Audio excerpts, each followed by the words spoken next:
Hi friends, welcome back to our new blog. যারা যারা plan করছো এই বর্ষায় বা পুজোর ছুটিতে কোথায় ঘুরতে যাবে বাজেট ফ্রেন্ডলিভাবে, তাদের জন্য কিন্তু এই সম্পূর্ণ ভিডিওটা। আর এই ভিডিওর শেষে আমি বলে দেব ডে বাই ডে কত খরচা পড়েছে, সব হিসেব আমি এই ভিডিওর মাধ্যমে কিন্তু দিতে থাকবো। তাই ভিডিওটি স্কিপ না করে পুরোটা দেখার অনুরোধ রইল এবং অনেক অনেক অনেক ইনফরমেশন কিন্তু আপনারা এই ভিডিওর মাধ্যমে পেতে চলেছেন। যারা আমার মতো পাহাড়, মেঘ, ঝর্ণা এসব দেখতে ভালোবাসো, তাদের একবার না একবার মনে তো হয়েইছে কোনো না কোনো দিন যে মেঘের রাজ্যে যাবে। আর আমি সেই মেঘের রাজ্য অর্থাৎ মেঘালয় এক্সপ্লোর করে দেখাবো এই ভিডিওর মাধ্যমে। মেঘালয় যেতে হলে প্রথমে আপনাদেরকে গুয়াহাটি স্টেশন বা কামাখ্যা স্টেশনে নামতে হবে। গুয়াহাটি যাওয়ার জন্য হাওড়া, শিয়ালদহ ও কলকাতা স্টেশন থেকে কয়েকটি ট্রেন যায়, আর ট্রেনগুলোর ইনফরমেশন আমি সব ডেসক্রিপশন বক্সে দিয়ে দেব, ওখান থেকে আপনারা দেখে নিতে পারেন। আপনাদের সাথে কথা বলতে বলতে কামাখ্যা স্টেশনের অনেক কাছেই চলে এসেছি। আর এই ব্রিজটা আমার এত সুন্দর লেগেছিল যে এই ব্রিজের অনেক ভিডিও আর রিলস আমি কিন্তু ফেসবুক আর ইনস্টাগ্রামে দিয়ে রেখেছি। যদি আপনারা দেখতে চান তাহলে কিন্তু আমি ফেসবুক আর ইনস্টাগ্রামের লিঙ্ক আমি আমার ডেসক্রিপশন বক্সে দিয়ে দেব। আপনারা ওখান থেকে কিন্তু এই ব্রিজের পুরো ভিডিওটা আপনারা রিলসে আর ফেসবুকের ভিডিওর সাহায্যে কিন্তু দেখতে পারেন। সত্যি ব্রিজটা কিন্তু অসাধারণ ব্রিজ। যাই হোক, এবার আমি বলি, আমাদের প্ল্যান ছিল যে আমরা প্রথমে শিলং যাব, তারপরে ফেরার সময় মা কামাখ্যা মায়ের পুজো দিয়ে ফিরব। সেই মতো আমরা গাড়ি বুক করেছিলাম। আমাদের প্রথমে কথা ছিল গুয়াহাটি স্টেশনে নামার, কিন্তু যার গাড়ি তিনি বলেন কামাখ্যা স্টেশনে নামতে। তাই আমাদের ওনার কথা মতো প্ল্যান চেঞ্জ করতে হয়, কারণ ওনার বাড়িটি ছিল কামাখ্যা স্টেশনের সামনে, কারণ ওখান থেকে তুললে ওনার সুবিধা হবে। সেই জন্যই আমরা কামাখ্যা স্টেশনে নেমেছিলাম। আর আপনারা চাইলেও গুয়াহাটি স্টেশন থেকেও কিন্তু যাত্রা শুরু করতে পারেন, একই ব্যাপার।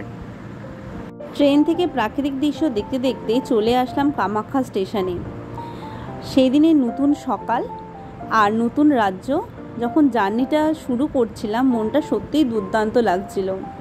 আর এতদিনের প্ল্যানিং করা স্বপ্ন যখন পূরণ হয়, জাস্ট সত্যি অসাধারণ লাগে। আর সব কিছু ভরপুর, মন ভরা এক্সাইটমেন্ট নিয়ে রওনা হলাম শিলংয়ের উদ্দেশ্যে। আমরা যে গাড়িতে শিলং গিয়েছিলাম সেটি ছিল ইনোভা গাড়ি, আর এই গাড়িটি পুরো ট্যুরে আমাদের সাথেই ছিল। যদি আপনারা আমাদের মতো ট্যুর করতে চান তাহলে আপনারা কিন্তু একটি গাড়ি সম্পূর্ণ বুক করে নেবেন। এতে কিন্তু খরচাটা অনেক কম হয় আর হেডেকটাও খুব কম থাকে। আপনারা ফ্রিলি ঘুরতে পারবেন। আপনারা যদি আমার মতো এরকম গাড়ি বুক করতে চান বা গাড়ির খোঁজখবর নিতে চান, তাহলে কিন্তু আপনারা এই গাড়ির যে ড্রাইভার তাদের সাথে যোগাযোগ করতে পারেন। তার জন্য আমি ডেসক্রিপশন বক্সে কিন্তু নাম্বারটা দিয়ে দেব, আপনারা সেখান থেকে যোগাযোগ করতে পারেন। আমার পার্সোনালি এদের সার্ভিস খুব ভালো লেগেছে, আর এদের কিন্তু বাজেটটাও একটু কম ছিল অন্যান্য গাড়ির থেকে। এবার আমি বলি, সেদিনকে আমাদের কামাখ্যা নামার পর 10:30 যেহেতু বেজে গেছিলো, সেহেতু আমরা ঠিক করেছিলাম যে আমরা লাঞ্চটা একবারেই সেরে নেব। সেই জন্য আমরা গেছিলাম জিভা রিসর্টে। খুব সুন্দর একটা অ্যাম্বিয়েন্স, মানে এত সুন্দর অ্যাম্বিয়েন্স, অসাধারণ অ্যাম্বিয়েন্স। আর খেতে খেতে আমাদের যেহেতু 12টা বেজে গেছিলো, সেই জন্য আমরা একবারে লাঞ্চই সেরে নিয়েছিলাম। চলুন এবার আমি আপনাদের এই জিভা রিসর্টের ভেতরটা একটু ঘুরে দেখাই।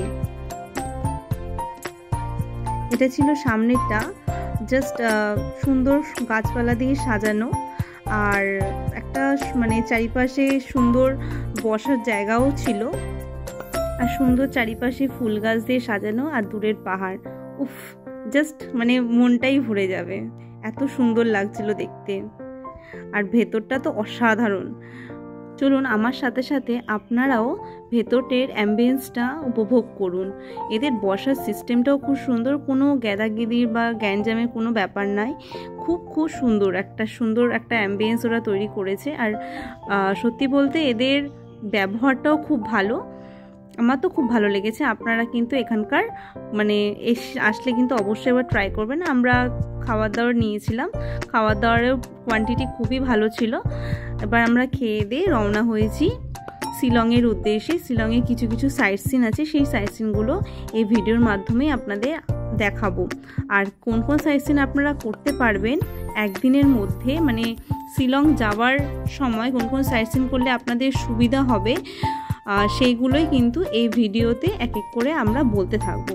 প্রথমে গেছিলাম আমরা উমিয়াম লেক। এই লেকটি দূরত্ব ছিল কিন্তু প্রায় 1 ঘন্টা, যেখান থেকে আমরা লাঞ্চ করেছিলাম, মানে জিভা ওয়েস্ট রিসর্ট থেকে, ওখান থেকে প্রায় 1 ঘন্টা কিন্তু লেগেছিল এই লেকটাতে আসতে। এই লেকটার কিন্তু আরেকটি নামও আছে, সেই নামটি হলো বড়াপানি লেক। মানে এখানকার মানুষেরা এই নামেই জানে যে বড়াপানি হ্রদ বা বড়াপানি লেক। আর এটি কিন্তু মেঘালয়ের অত্যন্ত জনপ্রিয় একটা স্পট। এখানে অনেকেরা এসে বোটিং করে, বোট রাইডও করে। এবার আপনারা যদি চান তাহলে কিন্তু বোট রাইডও করতে পারেন, নাকি খুব ভালো লাগে। আর আকাশ পরিষ্কার থাকার জন্যই কিন্তু আমরা জলটাকে এত সুন্দর নীল দেখেছিলাম। যদি বৃষ্টি হয়ে যেত তাহলে কিন্তু ঘোলা হয়ে যেত।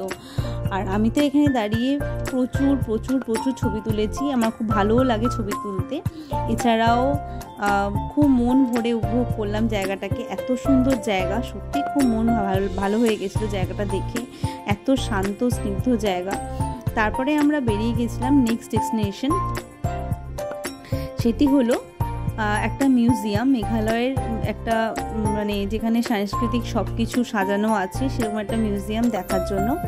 আর এবার বলি, মিউজিয়ামটা কিন্তু এশিয়ার অন্যতম এক জাদুঘর হিসেবেও বিখ্যাত। এখানে উত্তর পূর্ব ভারতের আদিবাসীদের যে উপজাতি সমাজের সেই জীবনধারা, পেশা ইত্যাদি এই মিউজিয়ামের মধ্যে তুলে ধরা হয়েছে। আমি যে জাদুঘরের কথা বলছি সেটা হচ্ছে শিলংয়ের এক বিখ্যাত জাদুঘর, যেটা কিনা নাম ডন বস্কো মিউজিয়াম। খুব সুন্দরভাবে সাজানো। চলুন এবার ডন বস্কো মিউজিয়ামটা আপনাদের ঘুরে দেখাই।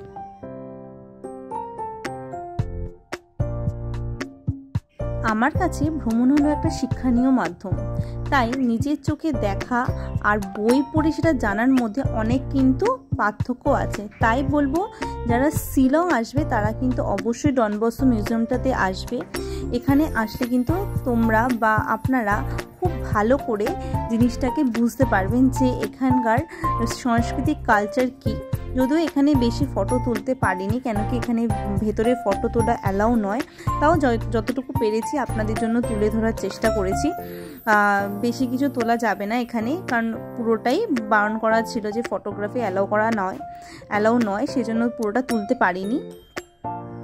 যতটুকু তুলেছি এটা হচ্ছে এন্ট্রান্সের ছিল, আর ছিল হচ্ছে একদম টপ ফ্লোর, এটা ছিল হচ্ছে 7 তলা বিল্ডিং।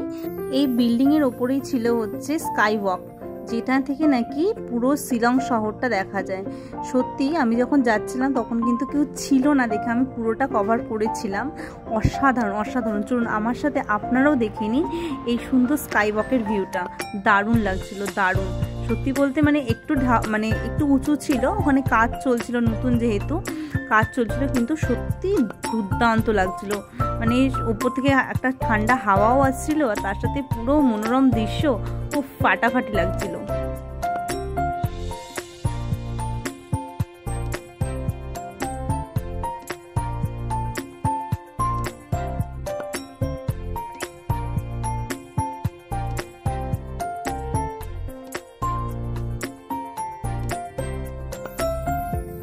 এখানকার সৌন্দর্য উপভোগ করে আমরা রওনা দিলাম নেক্সট ডেস্টিনেশন। যখন যেতে গেলাম তখন আমাদের ড্রাইভার দাদা দেখালেন এখানে গলফ খেলা হয় এই জায়গাটা, সেজন্যই আমি ভিডিওতে নিলাম। পাহাড়ি এলাকার মধ্যে এরকম সুন্দর মাঠ যেখানে কিনা গলফ খেলা হয়, আমার চোখে তো প্রথম দেখা, সেজন্য আমি আপনাদের সাথে শেয়ার করলাম। সত্যি অসাধারণ লাগছিল। আর পাহাড়ের মধ্যে এরকম মাঠ দেখা মানে আমি কোনোদিনও দেখিনি, সেজন্য আমার এটা নতুনত্ব লাগলো, আমি সেজন্যই ভিডিওতে নিলাম। আর তাছাড়া রাস্তার সৌন্দর্য তো অবশ্যই রয়েছে। পাহাড় মানেই আমার কাছে অন্যরকম একটা ইমোশন, সবসময় একটা ইমোশন কাজ করে, আমি পাহাড়ে যাব মানে এইটাই আমার কাছে একটা ইমোশন ব্যাপার। দেখতে দেখতে আমরা চলে এলাম government of Meghalaya, department of the forest and the environment, words lake. এবার আমরা ঢুকবো হচ্ছে ওয়ার্ডস লেকে। ওয়ার্ডস লেকে ঢোকার সময় কিন্তু আমরা দেখলাম যে এটা প্রত্যেক মঙ্গলবার কিন্তু বন্ধ থাকে। আর প্রত্যেক কটা টিকিটের কী খরচাপাতি আমি সব লাস্টে বলছি। আর এটাতেও টিকিট খরচা লেগেছিল, আর তার আগেরটাতে যে ডন বস্কো মিউজিয়াম সেখানেও কিন্তু আমাদের টিকিট খরচাটা লেগেছিল। চলুন আমার সাথে আপনারাও কিন্তু এই ওয়ার্ডস লেকটা ঘুরে দেখতে পারবেন। আর পড়ন্ত বিকেল বেলায় এই ওয়ার্ডস লেক দেখতে কিন্তু আপনাদেরও খুব ভালো লাগবে, কারণ আমি বলছি এত সুন্দর একটা জায়গা। আর সবথেকে ভালো লেগেছিল আমার এখানকার আবহাওয়া, জাস্ট দুর্দান্ত। এখানে যারা যারা বোটিং করছিল তারা বলছিল একবার বোটিংটা করার জন্য, বাট আমাদের এত জার্নির পর আমরা আর বোটিংটা করিনি। তবে আপনারা গেলে কিন্তু অবশ্যই বোটিংটা করবেন, খুবই ভালো লাগবে।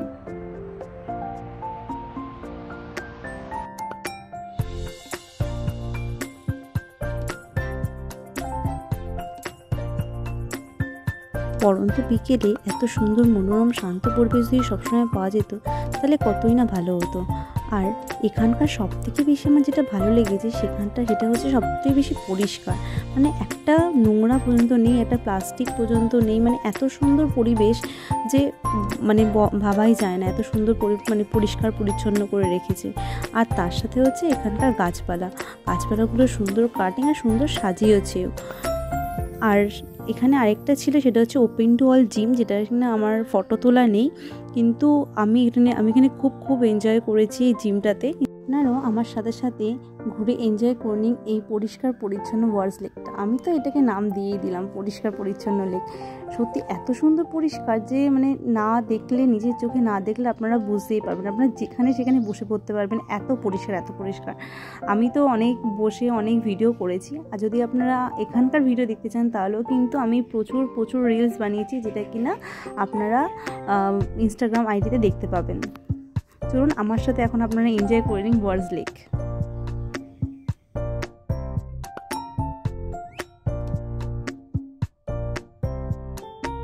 আরও একটা জিনিস দেখতে পেলাম এই লেকে, সেটা হচ্ছে ফোয়ারা। মনে হয় রাত্রিবেলা এটা চালানো হয়, চালালে কিন্তু ভালোই লাগবে দেখতে। তারপরে আমরা বেরিয়ে আসলাম ওখান থেকে পুলিশ বাজারে। শিলংয়ের একটা জমজমাট বাজার, সেটা হচ্ছে পুলিশ বাজার। প্রচুর দোকান আছে, অনেক সস্তার জিনিসও পাওয়া যায় এখানে। আপনারা যারা শপিং করতে ভালোবাসেন তারা কিন্তু এখান থেকে আপনারা শপিং করতে পারেন। খুব সুন্দর জায়গা, ঘুরে দেখলেও কিন্তু ভালো লাগবে। আমি তো অনেকক্ষণ ধরে ঘুরে দেখলাম। তারপরে আমরা চলে গেলাম, যেহেতু সন্ধে হয়ে গেছিলো, চলে গেলাম হচ্ছে আমাদের হোটেলে। আমরা নিয়েছিলাম হোমস্টে, সেটা হচ্ছে বিটি হোমস্টে। যদি আপনারা বিটি হোমস্টেতে যেতে চান তাহলে কিন্তু আমার ডেসক্রিপশন বক্সে পাবেন। এটা হচ্ছে বিটি হোমস্টের কিছু ফটো আপনাদের দিয়ে দিলাম, আপনারা দেখতে পারেন। খুব মানে ভালো, ওদের ব্যবহারও খুব ভালো। আমি ডেসক্রিপশন বক্সে সব নাম্বার দিয়ে দেবো, ওখান থেকে আপনারা আপনারা দেখে নিতে পারবেন। আমার ভিডিও কেমন লাগলো অবশ্যই জানাবেন। এটা হচ্ছে আমার শিলংয়ের ফার্স্ট ডে পার্ট 1। এবার বলি কত খরচা লেগেছিল। বিটি হোমস্টেতে পার ডে পড়েছিল 2500। ডন বস্কো মিউজিয়ামে টিকিট ছিল 500 পার হেড। আর ওয়ার্ডস লেকের টিকিট ছিল হচ্ছে 100 করে। এটাই ছিল ফার্স্ট ডের খরচা। এরপর যা ঘুরেছি আপনাদের সাথে সবকটাই পরপর ভিডিও আসতে থাকবে, সব ভিডিও আপনারা পেয়ে যাবেন। আর আমার ভিডিও যদি আপনাদের ভালো লেগে থাকে অবশ্যই লাইক, কমেন্ট এবং শেয়ার করে দেবেন। আর সাবস্ক্রাইব করতে ভুলবেন না। যারা আমার চ্যানেলে নতুন আছেন তারা কিন্তু অবশ্যই সাবস্ক্রাইব করে দেবেন। আর পাশে থাকা বেল আইকনটি অবশ্যই প্রেস করতে ভুলবেন না, যাতে আমার ভিডিও দেওয়ার সাথে সাথে আপনাদের কাছে নোটিফিকেশান চলে যায়। আজকের মতো বাই বাই।